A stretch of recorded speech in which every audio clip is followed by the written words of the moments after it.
Quentin Tarantino is one of the most influential filmmakers of the past 30 years, having won 2 Oscars and shown a mastery of a wide range of different genres from black comedies to spaghetti westerns.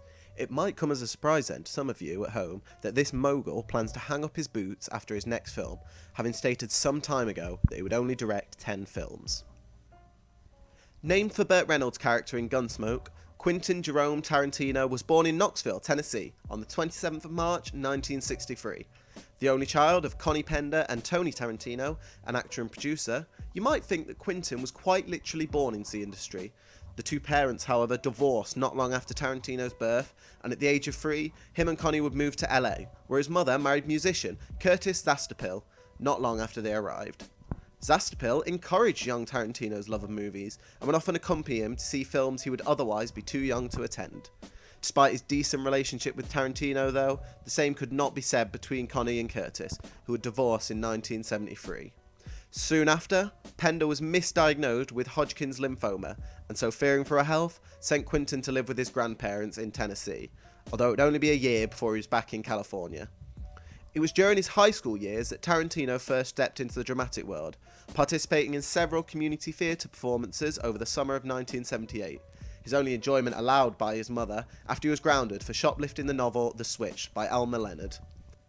At the age of 15, having never really connected with his learning, Tarantino dropped out of high school. He began working as an usher at an adult movie theatre to put himself through acting classes.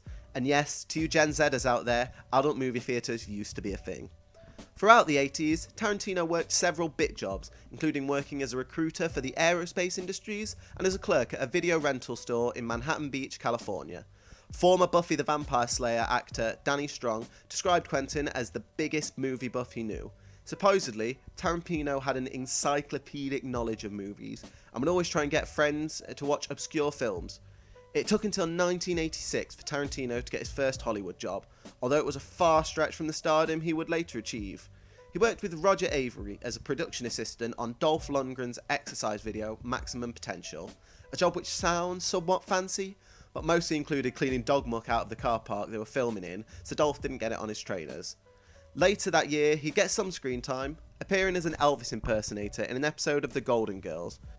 Whilst these roles tided over his time working at the video store, Tarantino became frustrated at the lack of breakthrough roles. He decided to throw pen to paper and came up with a really good idea for a movie. Tarantino stated that he'd always got a kick out of heist films, and as such, thought he'd write one. The idea for this came about thanks to Tarantino's time at the video store. There was a particular shelf which he described as a revolving film festival, and every week he'd change it. One week, he decided upon heist movies, a genre which had been particularly popular in the post-silent age and up through the 50s, with great films such as Ocean's 11 or The Italian Job. Tarantino thought this would be the perfect genre to reignite from the mindset of a 90s filmmaker as opposed to the sensibilities of that of the 50s. One thing that he was certain of when writing the film is that the robbers had to get away. He hated the cliche that all heists, however meticulously planned, would always seem to end up with the team getting arrested. The reason for this actually being that the early MPAA had rules dictating what characters with skewed morality must not be seen as the victors. These rules even applied to the protagonists, who could not be seen to commit a single act of wrong without facing some form of justice. This is why several classic adaptations made changes, such as, and spoiler alerts for a nearly 100-year-old book and film, Maxine having not directly killed Rebecca in the film directed by Alfred Hitchcock. Instead, her falling foul of an accident during a heated exchange which would have painted him as the murderer. To avoid this, Tarantino decided to set his film after the heist, beginning with the rendezvous.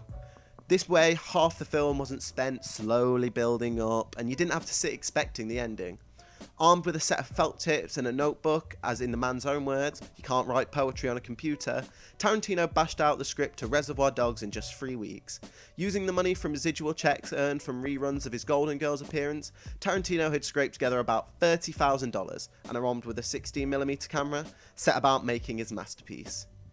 Assuming this would be a product thrown together between him and some friends, Tarantino was surprised when he returned to his apartment one night to find a message on his answering machine from Harvey Keitel, who had been given a script by a buddy whose husband taught acting classes which Tarantino's friend and producer of the film, Lawrence Bender, was attending. Keitel was interested from first read, and not only wanting to act, he asked to be producer, stating that he would do whatever it took to get the film made. Having been a huge fan of Keitel since he was just 16 years old, Tarantino of course agreed. And not only wanting to draw attention by attaching his name, Keitel was so confident in Tarantino as a director that he injected $1.5 million of his own money, elevating what would have been surely a great film held back by its budget to the cinematic masterpiece we know now. The reason I included the making of Reservoir was to demonstrate that whilst there was some luck involved, Tarantino got to where he is today purely from his skill as a filmmaker. If it wasn't for the quality of his script, then it is likely the 30 grand version he originally planned would never have even come close to the public eye, and Tarantino would have most likely spent his career in the Hollywood waiting room. It may come as a surprise then to some of you that such a master of the craft only ever plans to lend his talents to 10 movies, and we've already had 9. Now to clarify, when I say lend his talents, I mean to write and direct. He has had a hand in the production of several other films, such as producing Hostel 2 and contributing to the screenplay of From Dusk Till Dawn, a movie he was actually hired to write before Reservoir Dogs was released, but didn't see completion until 1996. Tarantino, though, only ever wants to fully create 10 projects himself, where he directs, writes a screenplay, and often appears in, even if only as small characters, a trait which began with Reservoir.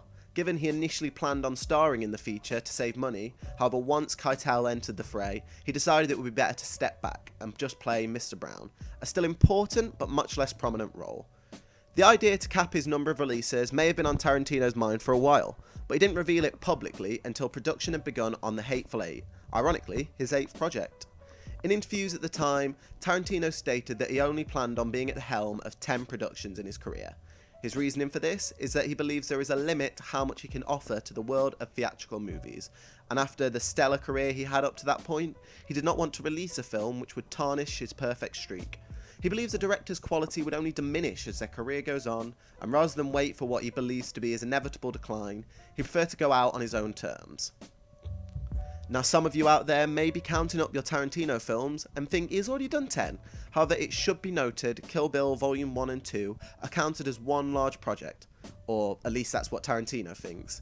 He says that originally he intended to make one Kill Bill containing the story of both movies, but as the runtime stretched longer and longer, he made the decision to split the project over 2 films, but still only views them as one of his 10. Whilst you may think this claim is just a publicity stunt by the man to get more attention for his latest projects, not that he needs them, Tarantino has doubled down on his claims after the release of his latest movie, Once Upon a Time in Hollywood, a personal love letter to the golden age of the city, starring Leo DiCaprio and Brad Pitt. In fact, in interviews leading up to the release of the film, Tarantino even stated if it was received well enough, he may even stop at the 9. It's not about the number being significant to him, it's more about self-mythologizing his current repertoire and leaving the world of film as an untarnished legend. Tarantino isn't the first director to have questioned their capability to consistently produce top quality content either. Steven Soderbergh, famed for Contagion and the Ocean remakes, announced in a 2014 interview that he wanted to step back from films and focus on other mediums, as he was convinced that culturally speaking, movies didn't matter as much anymore, and so he wanted to go out ahead, not wanting to be a director who people talked about for their decline rather than their successes. Similarly, legendary Studio Ghibli animator Hayao Miyazaki announced his retirement in 2013, capping things off with an Oscar-nominated The Wind Rises. However, both of these legends would step out of retirement in 2017, with Soderbergh releasing Logan Lucky and Miyazaki directing How Do You Live. Soderbergh has stated, though, in an interview that his faux retirement was not a publicity stunt, and in his words, his name doesn't ring true enough in the public consciousness, like greats such as Nolan or Scorsese, for anyone to care if it was. He hadn't planned on helming another film, but he found a project he was too interested in to pass up. Once Upon a Time star Brad Pitt doesn't believe Tarantino is simply setting up a publicity stunt though, saying, "I don't think he's bluffing at all," and that Tarantino understands the math of when he feels like directors start falling off, and he believed the sums line up for his 10th to be his swan song. As Pitt also stated in this interview though, we're not likely to be saying goodbye anytime soon, as Tarantino has lots of other plans in the form of authoring books or even writing theatre before and after his magnum opus is released. He sees these new mediums as completely different planets compared to the world of cinema where he has made his name. Tarantino says he's given all that he's got to give to movies, although luckily for us he seems to have one more idea in the tank for his 10th. And whilst he's been linked with making Kill Bill Volume 3 or an R-rated Star Trek production, there is no doubt that his final foray into the world of movies will be one which etches Tarantino's 10 into cinema history. So that's it for today's video. What do you think? Is Tarantino correct that all directors are destined to decline and you should go out on top? Or are you more in the school of thought that Orson Welles followed? A man who in his later career would take any paycheck big enough, as he could point any critics to Citizen Kane or Macbeth and then politely tell said critic where they can go if they disagreed. I'd also like to give myself credit for managing to do an entire video on Quentin Tarantino without the need for any censoring. I think I've done a good job. And if you agree, like and subscribe, and I'll see you in the next one.